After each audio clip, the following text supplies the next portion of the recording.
Thank you all for having me today. I'd first like to start by thanking Drs. A.J. Welton and Ebony Zamani Gallagher for welcoming me, and also Dean Anderson, the Office of the Provost, and the Office of Community College Research and Leadership. So let me go ahead and pull up the PowerPoint here, and we'll get started. So my talk today is called Reframing Racial Justice, a discussion on plantation politics, neo-racism, and critical race-tempered radicalism.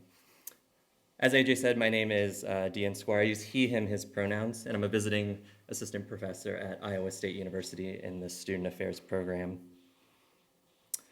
Over the past couple months, a few impactful albums have dropped: Solange's Seat at the Table and Common's Black America Again. In a song called Weary, Solange might have brought to the fore the way many people feel after waking up on November 9th. She sings, "I'm wary of the way of the world. Be wary of the ways of the world. I'm wary of the ways of the world. I'm going to look for my body, yeah. I'll be back real soon. But you know that a king is only a man with flesh and bones. He bleeds just like you do." He said, "Where does that leave you? And do you belong? I do, I do." Along with this album of empowerment, Blackness, and womanhood, Solange reveals a tiredness with the state of anti-Black racism and the place of Black people in a racial hierarchy, particularly as no justice has been served for the killings of Black people across the nation. She searches for a place in the world and implores us to critically examine how the world and society works to maintain white supremacy. Ultimately, she recalls to a time of being figuratively asked if she belongs, and she responds, "I do, I do." I just want to say that you do belong, and I see you, and we all will overcome, and we must resist. The work of racial justice is ongoing. The last 20 months have revealed to us how much work we still have to do, who we can trust to do the work with us, and those who will need to reach out even harder to. It's also revealed to us the many ways in which how we understood race and racism has changed over time in order to maintain the status quo under the guise of colorblindness, economics, and a need for law and order. Although I'm not a significant scholar of political philosophy myself, I would also say that fascism has reasserted itself in a more dominant and visible way recently.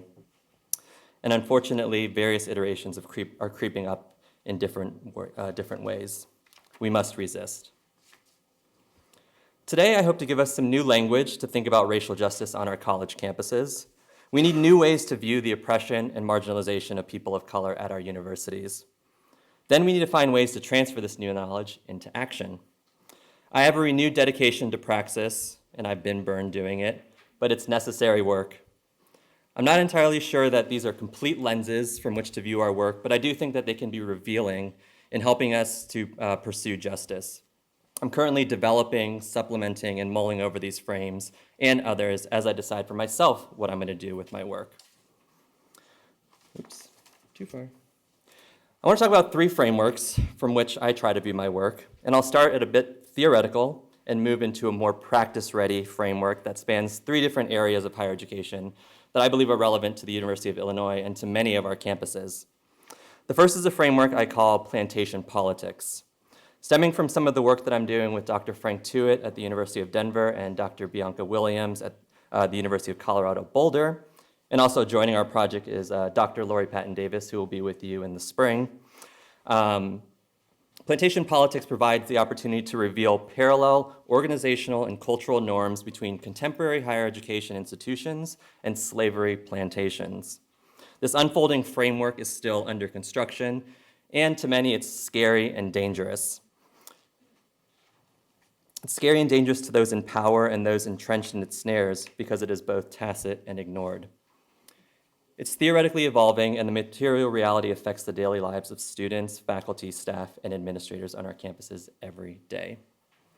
As we know, plantations and slavery were formed after and due to a colonial imperialist need for land, religious superiority, and economic power.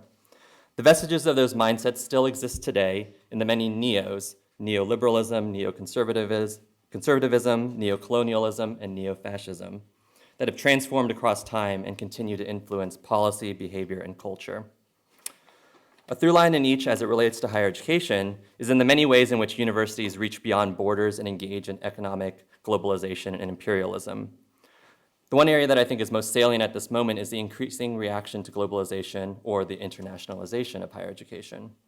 I'm particularly concerned with the increase of international students on college campuses and the purposes of those increases.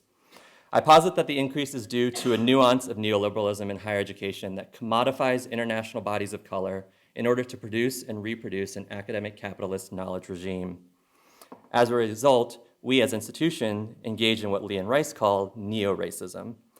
An analysis of neoracism may help us to move toward the rehumanization of international students, particularly at large institutions such as Urbana-Champaign and my campus at Iowa State University. In the wake of ongoing scapegoating, analysis of treatment of this group is of the utmost importance. Finally, I'd like us to think about the ways that students, faculty, and staff are stunted in our ability to affect campus change. I posit that campuses are plantations, posit that groups of students are utilized for economic gain at the sake of their humanity, and now we have to engage in campus change. However, there are fissures in our community. Students say that faculty and staff of color are not doing enough. They see us as sellouts. They call our chief diversity officers worthless and that they're working for the man. I'd like us to think a little bit more critically about these relationships by engaging in what I and my colleague, Dr. Veronica Jones at the University of Texas San Antonio called critical race tempered radicalism. Through a critical race analysis of the ways that white supremacy acts on various people, we're able to better remove the racial wedge that is being placed in between students, faculty, and staff, and administrators, and that's forcing us to make racist and classist assumptions about communities of color on the campuses in which they engage racial justice change. So let's go ahead and get started. I'm gonna take a little drink here. So I referenced Common's album, and on his latest album, in a song called Black America Again, he says, "I know that Black lives matter and they matter to us. These are the things we gotta discuss. The new plantation, mass incarceration. Instead of educate, they'd rather convict the kids. As dirty as the water in Flint, the system is." I'm sorry, I'm not a great rapper or a singer. So in this line, he connects education and the plantation, the new plantation. In a political race where white people overwhelmingly elected a racist, sexist, xenophobic, ableist, homophobic, neocon president-elect, it's hard to not draw the same line. This race was won at the intersections of race, class, and education.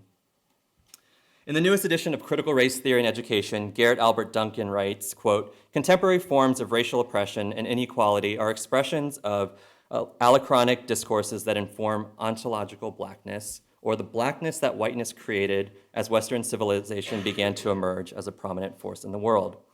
Alachronism rejects the contemporaneous existence of object and subject, and therefore places the object in another time.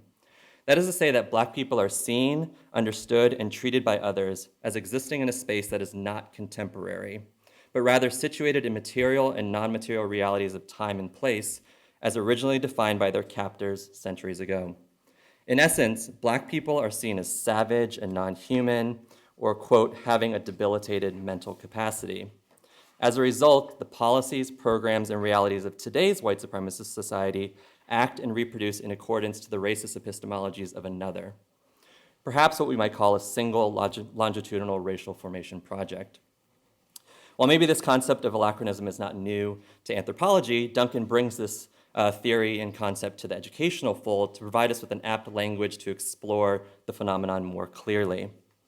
If the goal of revealing and critiquing alachronism is to bring into better alignment time and place, or co-evalness, then the project of a plantation politic is to define the ways in which the organization of a plantation society, for all its economic, religious, and social implications, continues to inform the ways in which higher education as a system perpetuates white supremacy and racial hierarchies. Through utilizing the critical race tenet of counter-narrative and storytelling, Duncan posits that we bring into alignment space and time and move towards liberation for Black people.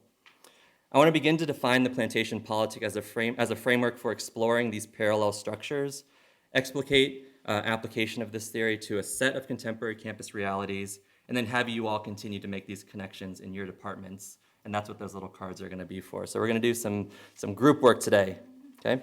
So I'm going to attempt to provide you a broadly stroked explanation of the model and some modern formations of higher education through the discussion of slave codes, which are the main legal doctrine that held slavery in place, and it's linked to modern day neoliberal university formations.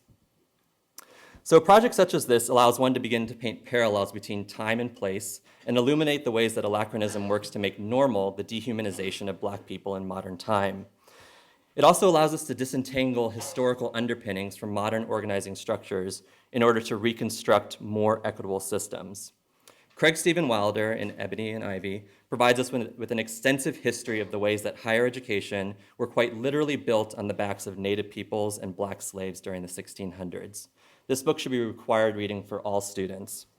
Wilder writes that, quote, colleges were imperial instruments akin to armories and forts, a part of the colonial garrison with the specific responsibilities to train ministers and missionaries, convert indigenous peoples and soften cultural resistance, and extend European rule over foreign nations.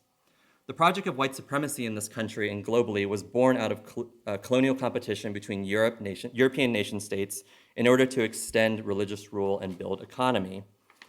The plantation as a social system, as defined by Thomas J. Durant, is defined as an orderly and systematic social unit composed of identifiable and interdependent parts and social processes. Developed from economic, cultural, and political necessity, as defined by multiple waves of colonial rulers, slave plantations burgeoned to maintain colonial dominance at the sake of Black humanhood and body. This social system, perpetuated for decades, may be defined as the origin of race relations in the United States, including white supremacy, interracial conflict, a white upper class, racial segregation, and the institutionalized racial norms that exist in higher education today.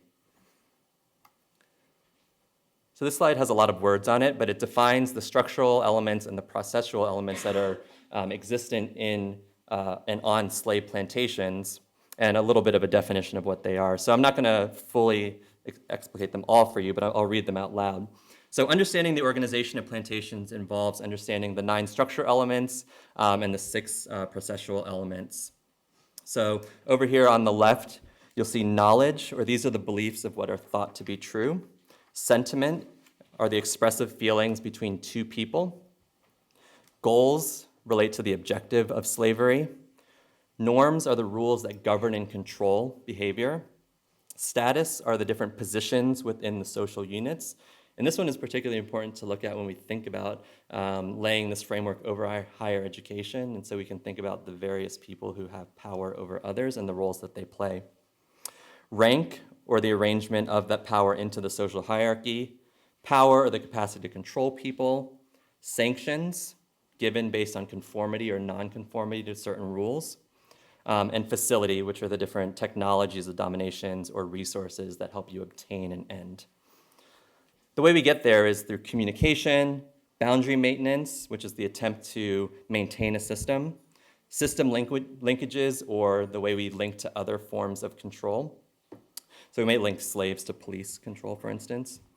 Socialization, or the process by which we set cultural norms. Social control, or the way that deviancy is eliminated, reduced, or rendered harmless. So this is particularly apt to think about when we think about student activism. And institutionalization, or the processes through which organizations are made stable, predictable, and persistent. So Durant argued that slave plantations are characterized by the import of slaves and control by whites, forced exploitation of labor resulting in acquired wealth, power, profit, and prestige, slaves as chattel property, a social caste system with little upward mobility, racially stratified divisions of labor with whites at the tops and blacks at the bottom, a strict system of governance employing control mechanisms, slave and non-slave subsystems represented by emerging social institutions such as family, economy, educational politics, and religion, and a structure that required continual adaptation to internal and external forces. The parallels are incriminatory, and it's clear that slave plantation politics can serve as an apt framework in which to view the university.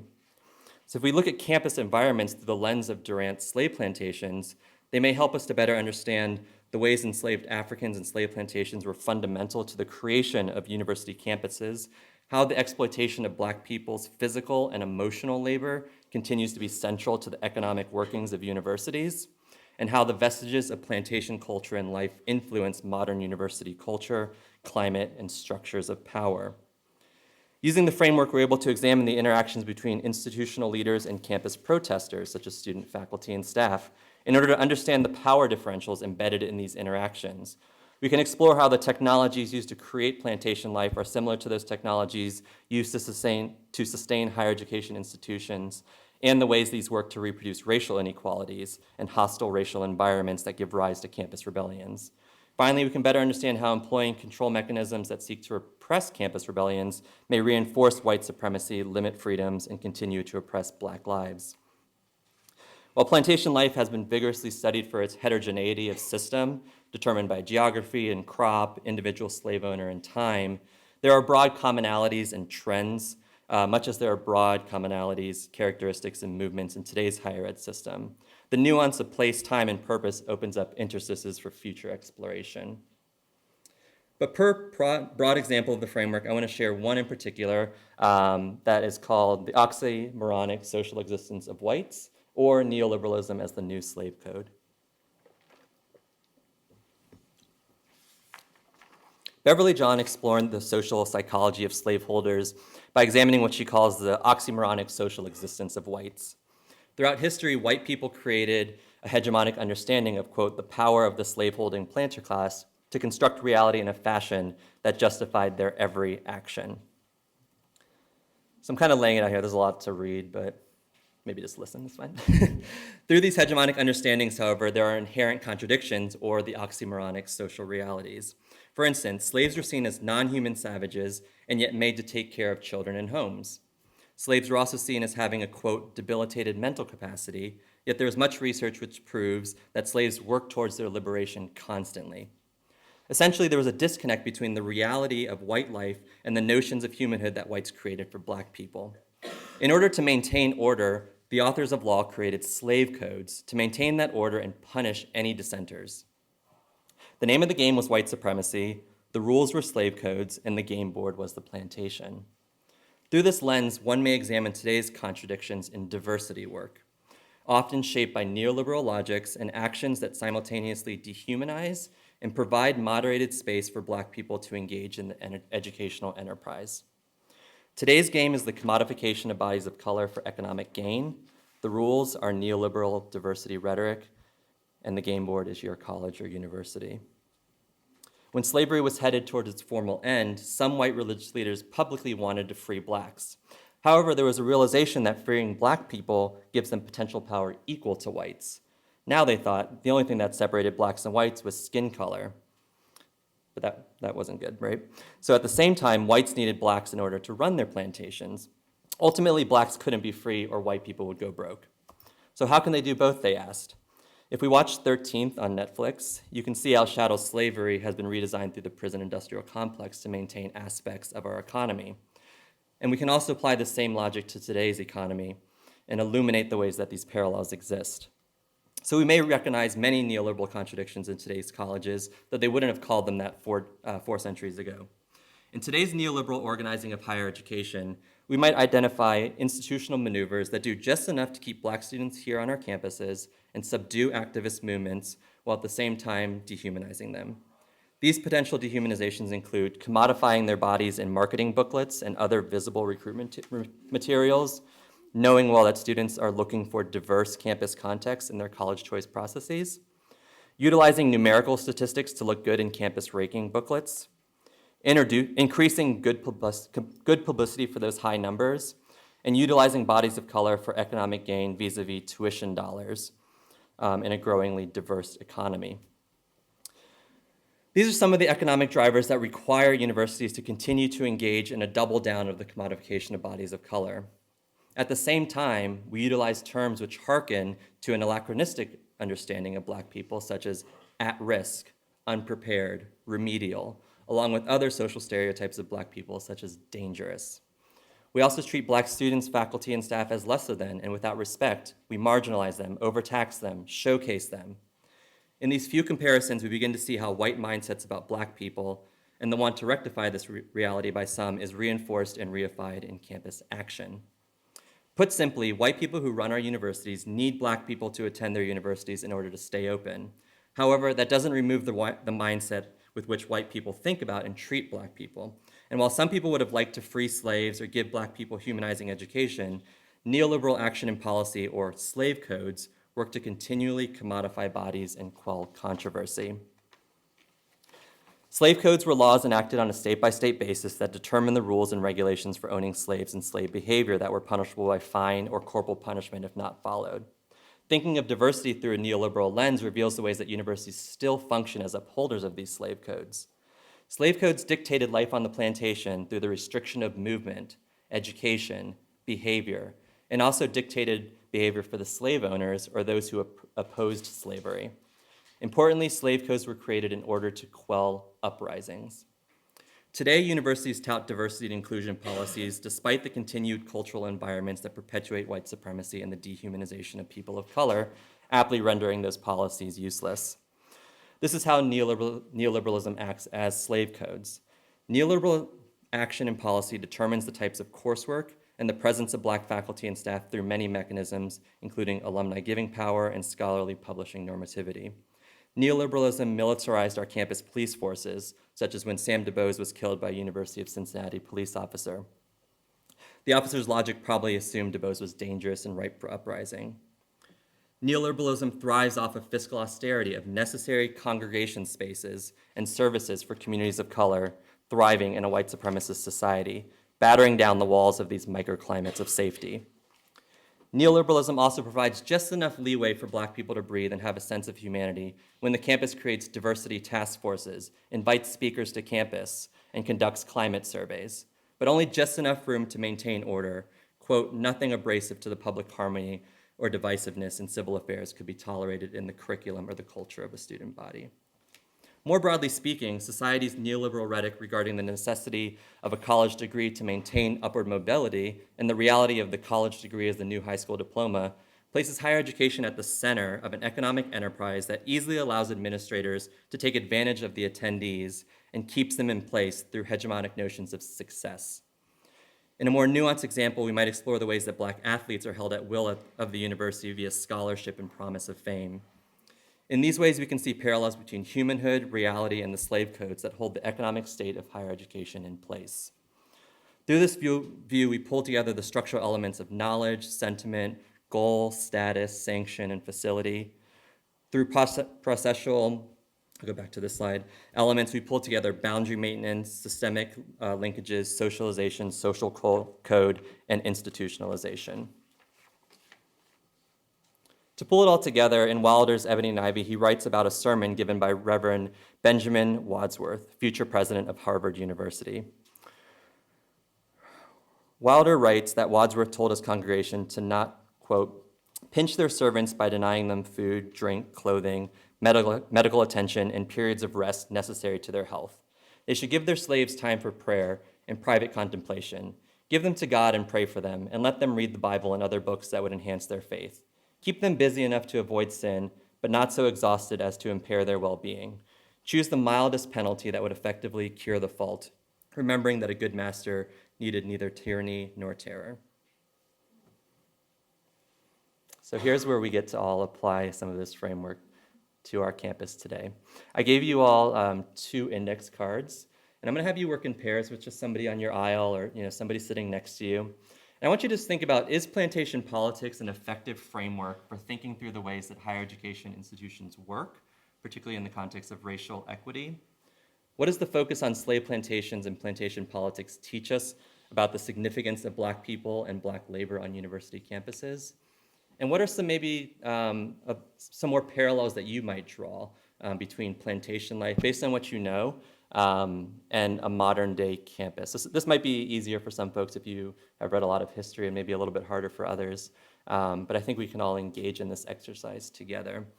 So we might think of like the Mammy and compare that to Black faculty members and how they support with a lot of emotional labor. We might think of the CDO as an overseer, right? So we can draw particularly people, and we can also draw systems.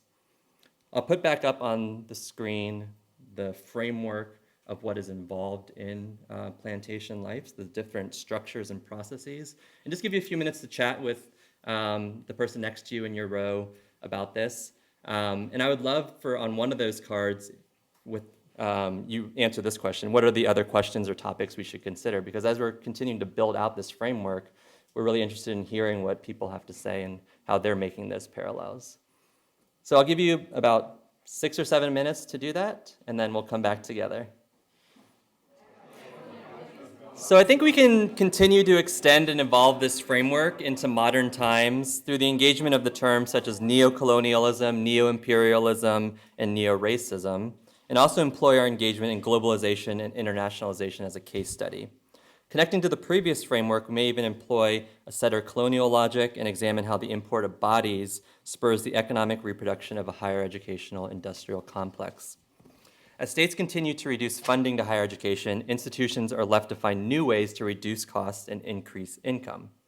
At the same time, globalization persists in shaping the international marketplace, and universities have capitalized by increasing internationalization efforts on their campuses, in part to offset some of these lost revenues.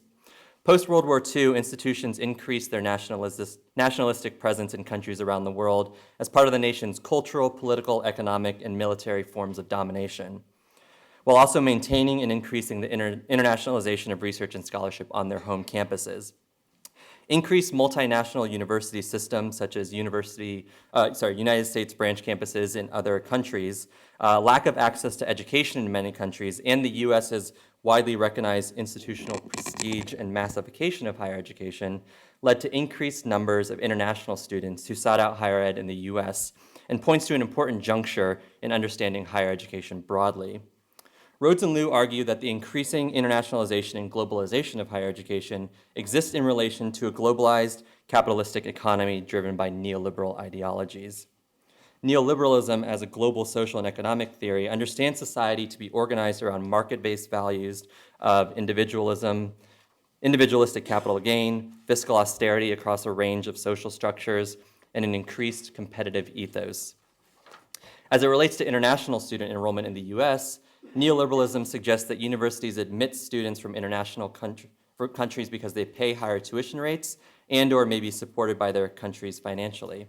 At the same time, these students, At the same time, these students increase production that boosts the university's competitive advantage via research production, and universities provide fewer resources to support them, such as funding, mental health, job placement, English skills training, writing support, assimilation support, etc., while concurrently understanding that students are constricted by legal visa regulations.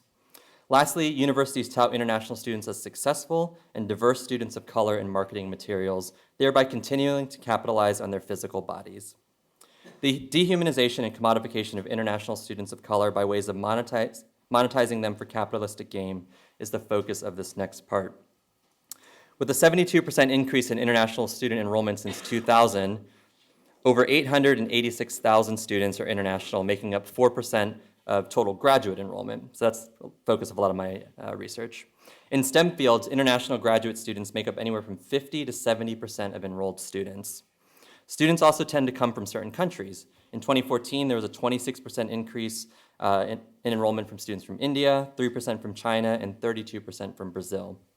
Overall, there was an 8% increase in graduate enrollment of international students since 2000.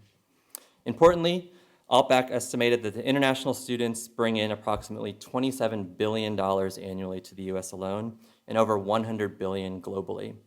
Therefore, the purposes of international admissions and the subsequent experiences of students is of contemporary importance. In order to understand the climate surrounding international graduate students of color admissions, I draw from foundational understandings of globalized neoliberalism and imperialism and the concept of neo-racism in higher education. Through these lenses, I observe the continued construction of an academic capitalist knowledge regime that guides the actions of the university toward the commodification of bodies of international students towards economic gains, and uncovers the, quote, hidden cultural stereotypes that dictate the experiences of international students. So we can start to see some parallels. Neoliberalism at its most basic form is a theory and set of practices that aims to deregulate practice in order to provide unrestricted capital gain. An embedded practice engaged in all neoliberal actions is globalization. Globalization and its attended results, economic neocolonial domination, is integral to the success of this logic. Altbach called higher education-related globalization the new colonialism. Rhodes and Liu described globalization as local and worldwide social relations and human interactions that have altered the very nature of society and increasingly shaped the operations and functions of the nation-state and its foundational institutions, including the university. Globalization raises the issue of neoliberalism and the ways in which the world economy is being shaped by a particular view of capitalism and global economics, where in fact neoliberalism's most dangerous and oppressive effects often are intentionally concealed. In theory, states should reduce restrictions for goods to pass between borders in order to facilitate global exchange. Odorica and Lloyd aptly recognize that globalization's development lies in the fact that economic processes, social interactions, politics, culture, and even individual relationships transcend these national borders. In higher education, this is seen through the ways that universities leverage resources behind academic services that assist students in obtaining visas and send admission counselors abroad to recruit, among others that you might be able to identify. Neoliberalism specifically addresses economic capital accumulation, although it may also do so through the eradication of a country's cultural, political, and social idiosyncrasies in the name of freedom, democracy, and a certain saving one from oneself, thereby employing imperialistic principles in the name of US economic and social domination. Altbach wrote, most international students pay for their own studies, producing significant income for host countries and drain on the economy of the developing world or home country. Additional resource depletion and the consumption of foreign markets as resources and commodities ensue, thereby feeding a continued imperialistic reign. In addition to money, international graduate students add to the university prestige and rankings, and they have direct and positive impact on patent applications and grants. And this is shown by research. These benefits speak directly to neoliberal policy and practice in the academic capitalist knowledge regime, all concealed purposes. Neoliberal and racialized projects of globalization and internationalization also fuel a secondary outcome as a result of the commodification of international students of color called Neoracism, or racism stemming from the national origin that is described mainly by culture and ethnicity. Neo-racism is the deployment of neocolonial mindsets that homogenizes diverse international identities, commodifies bodies, and creates third-class citizenship, arguably the first being white, second being domestic students of color, and the third being international students of color.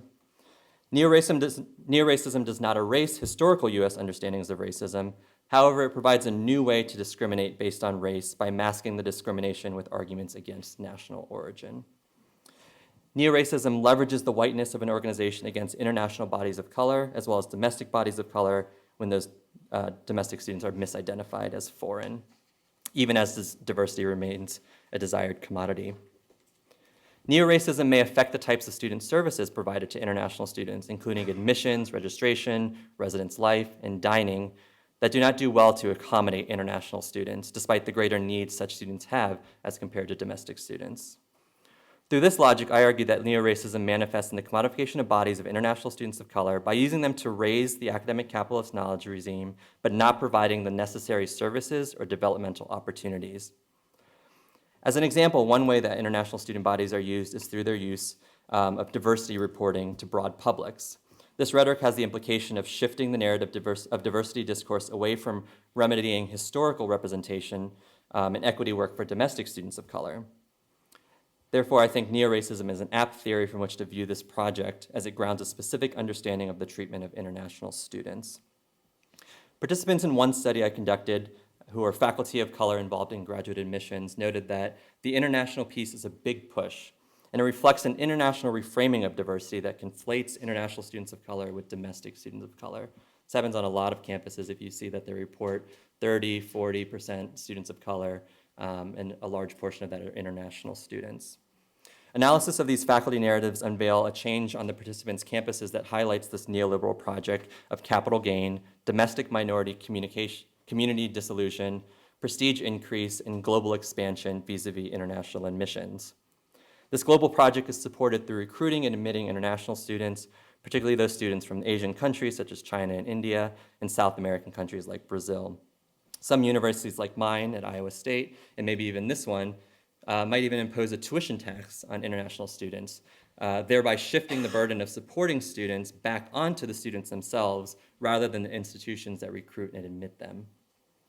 A lack of community formation may lead to the consequence of dropout, extended time to degree, and the continued dehumanization of international students.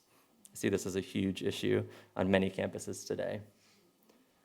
We're going to go back into our groups because I want us to think about this, because I think this is one that's a little more tangible for people to think about, and particularly on large research institutions, campuses like this one and mine at Iowa State, my undergrad, which was Florida State. We see this large international increase, and we're not doing enough to support these students. Sometimes we say we are, but we don't know. So part of this project is going to be doing something here today, and part of it's going to be a take-home, because I think you all probably work in different areas around the university and interact with international students in different ways. But I think we have to start taking note of the ways that we do work or do not do work with international students and provide supports or don't provide supports for international students. So the first question I'm asking are, what are important supports international students need to be successful? So this is some education that we all need to know, and how are these different from domestic student needs? And then I love, you don't have to do this, obviously, I can't force you to do it, but I think it's good work for us to think about all of the different pieces of information we have on our campuses about international students or speak to international students, right? So promotional materials, websites, scholarships that we have, the curriculums that we teach, the various accommodations that we provide, and the offices that interface with or speak to or about international students. And think about how we're actually framing our understanding of international students on this campus. How does that compare to the lived reality of international students? And how do we even know if that's the case or not? Have we spoken to international students? What kind of data have we collected? And think about what's spoken and unwritten, what's missing, and what do we still need to know? And then how do we start to rectify ourselves? Some of it is kind of a soul-searching piece, right? Like, universities need money, but how can we do it without utilizing bodies of color, international students, right? How can we treat people as humans on our campuses? So maybe we can just take a few minutes to do that in our pairs or whoever you're sitting next to. Just think about some of these first questions, and then we'll come back together in just a few minutes. Okay, so hopefully you all can continue these conversations in your various departments and kind of think more critically about the ways that international students are treated differently than domestic students, or not treated differently, as it might be. So I spent a good time talking your ear off, but I know we need to get down to thinking about how we might do some of this change work.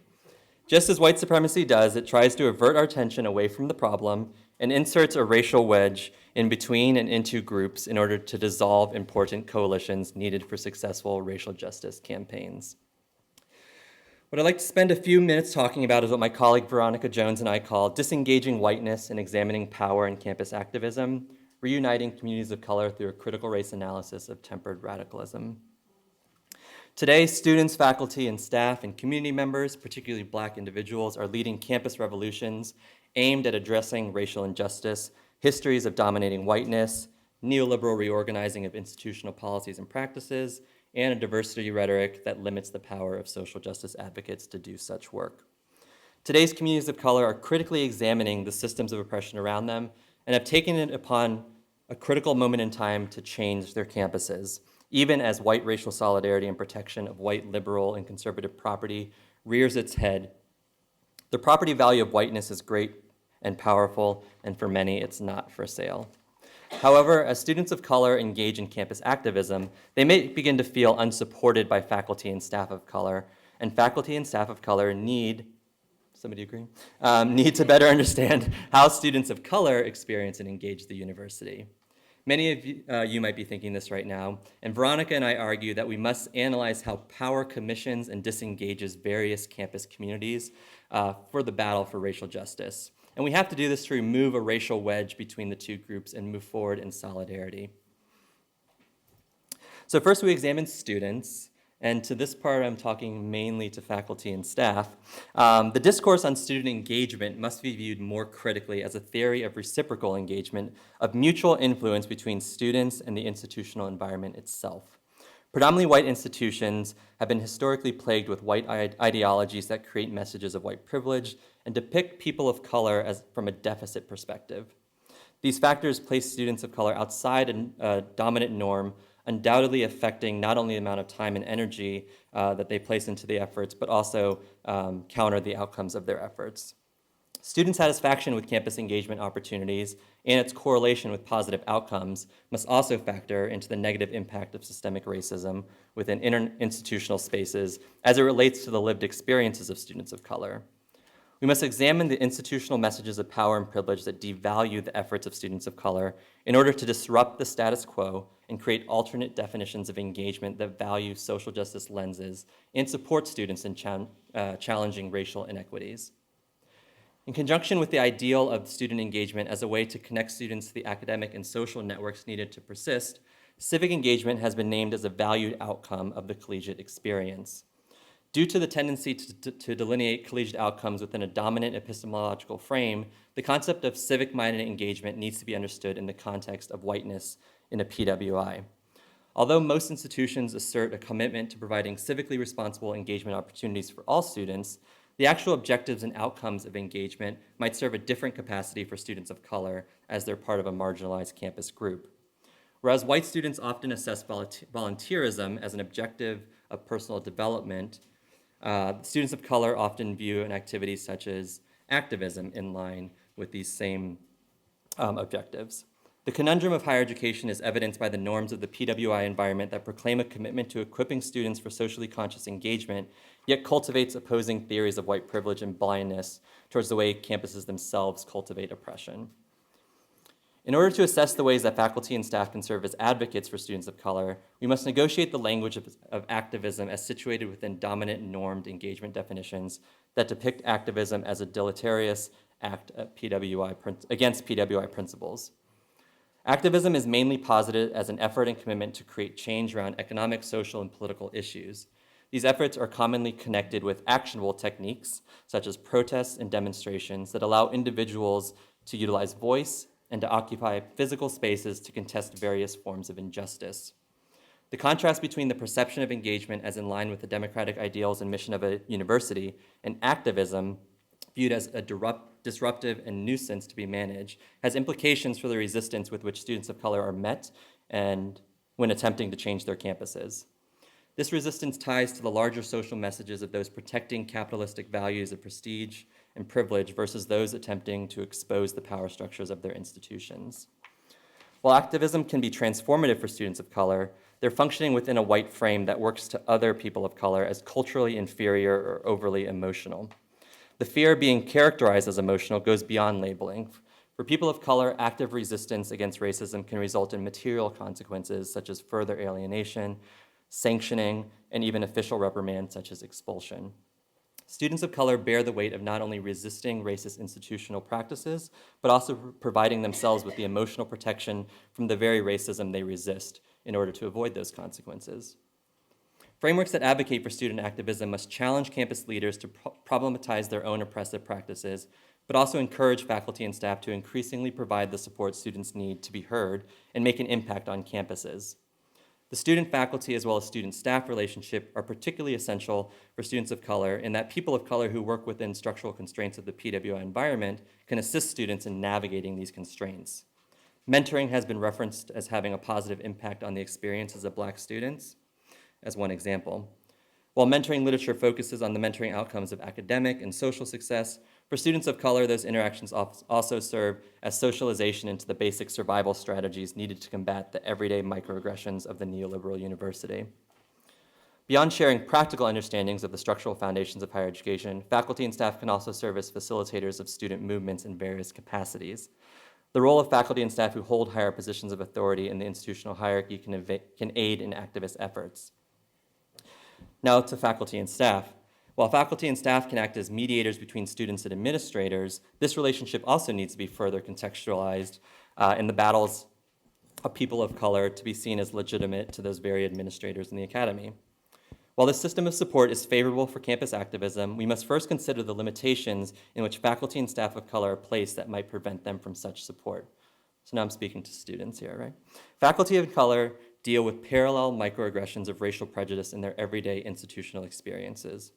Just as we problematize the comparison of the engagement of students of colors to a dominant norm, we must also more critically assess how these racist manifestations affect the ability of faculty and staff to support activist efforts. The heterogeneity of strategies that faculty and staff of color utilize to navigate the systemic barriers of a racialized bureaucracy can serve as opportunities through which students of color gain insight into the various tools accessible to stand up against institutional racism. We might even identify and make parallels to the plantation politics, right? So can we identify ways in which slaves resisted in multiple ways, through song, through escaping, befriending whites, etc. In their model of tempered radicalism, Meyerson and Scully suggest, quote, individuals can remain ambivalent and quite clear about their attachments and identities. Tempered radicals exist in a figurative values borderland. Therefore, tempered radicals can be outsiders within, can critique the status quo, critique those who wish to move in untempered or more unradicaled ways, and can advocate for both ways of moving through a system. However, critical race theory posits that race and racism shape the everyday human experience and challenges dominant, liberal, meritocratic, colorblind, and neutral ideology, rendering this value-neutral model problematic. So it's helpful, but it's problematic, right? So we want to extend it a little bit. And an extension of tempered radicalism is necessary and begins with understanding how faculty and administrators of color exist at the intersections of their identities and how power plays into the ways that they make their decisions on campus. Devoid of consideration of how race, sex, gender, class, ability, sexual orientation, and other identities intersect, power may reinforce systems of oppression and create hegemonic normativity. Polyvalent power exerts forces on people at various times from all different directions. Depending on one's social location, identity salience, privilege, one may not be able to challenge institutional norms without risk of harm. In changing organizations, Holvino notes that people of color will employ logics in various ways depending on an assessment of environmental factors, including safety. Essentially, in each social location, people of color must engage in a cycle of contemplation.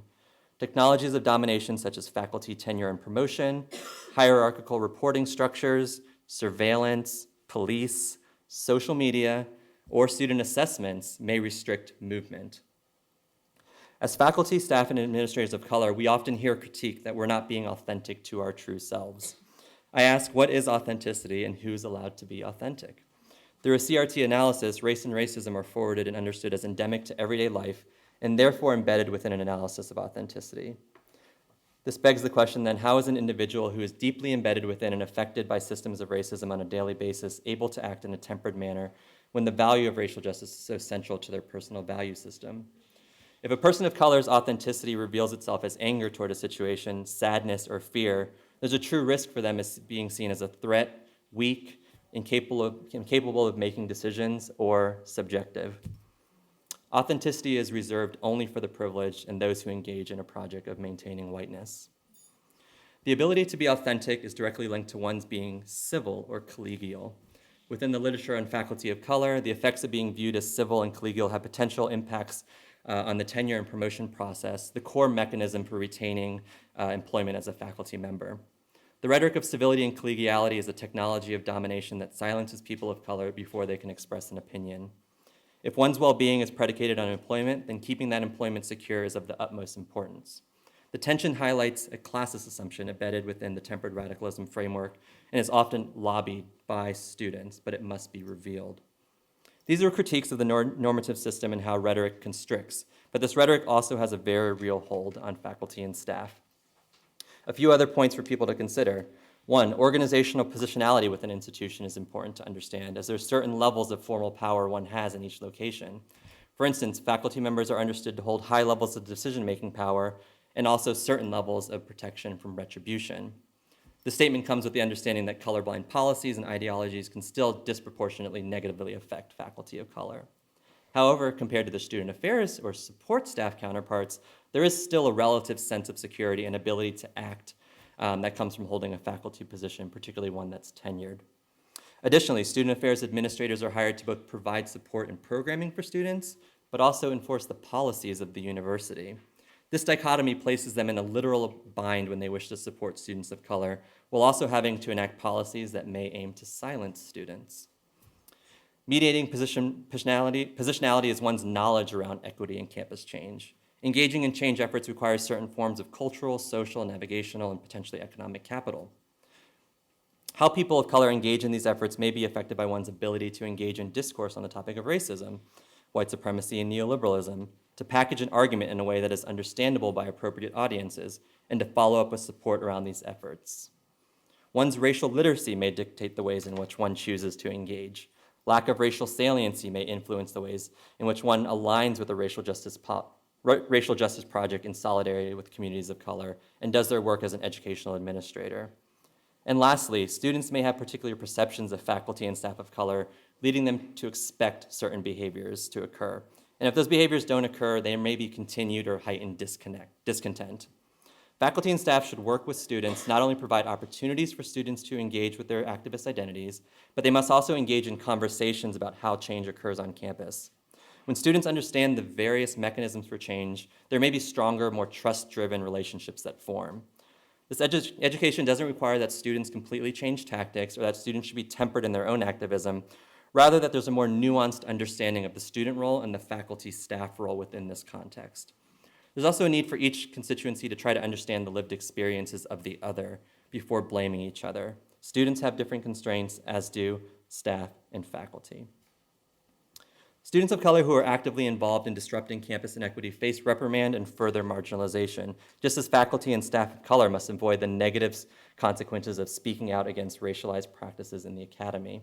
While both groups may ultimately challenge the same system, the discourse and tactics they use are not always comparable. Students most often stage resistance in visible and overt ways, most commonly known through material or physical acts, such as protests and marches. However, faculty and staff, because of their positionality within the system and the professional repercussions of overtly criticizing inequalities, might choose to work behind the scenes to partner with student activists. Therefore, increased awareness of the heterogeneity of resistance can perhaps build a better understanding for students who may perceive that they lack support. Individuals who function from a broader framework of activism conceptualize that overt, collective, and outward expression to create meaningful change. However, the framework doesn't consider the emotional labor and decision-making process through which individuals decide to work to co-opt, and that are often co-opted within a white frame. Resistance is not a dichotomous act. So I've taken you through a series of theoretical frames to better understand both the modern formation of higher ed and the current culture within which we're situated. I look forward to engaging you around these topics in our last few minutes. But before I go, I'd like you just to consider one last framework that I'm trying to learn more about, and it's thinking about fascism, right? So there's many scary parallels that are being made between the early 1900s and today, and I think it's really easy to see some of the through lines through which chattel slavery period and how the world is formed today. So I urge you all to do your own reading, and I'm going to keep doing my own reading and think about how this fits into higher ed literature. But I just want to leave us with one last quote from Grace Lee Boggs, who's a civil rights activist. And I think they're very apt to the way that we think about today's situation. And she writes, "History is not the past, it is the stories we tell about the past. How we tell these stories, triumphantly or self-critically, metaphysically or dialectically, has a lot to do with whether we cut short or advance our evolution as human beings." I look forward to advancing our evolution together. Thank you.